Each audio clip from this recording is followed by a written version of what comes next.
বিসমিল্লাহির রহমানির রহিম। ইন্না আসহাবাল জান্নাতিল ইয়াওমা ফি শুগুলিন ফাকিহুন। আল্লাহ তাআলা বলেন, নিশ্চয়ই ইন্না আসহাবাল জান্নাতিল ইয়াওমা ফি শুগুলিন ফাকিহুন, সেদিন তারা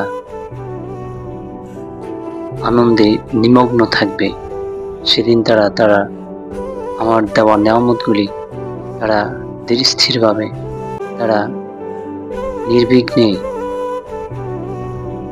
তারা কোনো পরিশ্রম ছাড়াই আমার নেয়ামতগুলি ভক্ষণ করবে। সুবহানাল্লাহ। আর শুগলিন ফাকিহুন বলতে আল্লাহ তাআলা বুঝিয়েছেন, যারা নেককার হবে, যারা জান্নাতি হবে, তাদের নেয়ামত হবে তাদের স্ত্রীরাই। সুবহানাল্লাহ।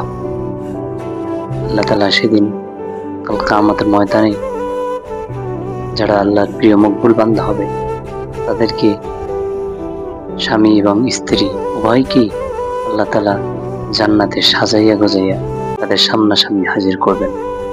আল্লাহ আমাদের সবাইকে এরকমের নেককার স্বামী স্ত্রী হিসাবে কবুল করুক। আমিন।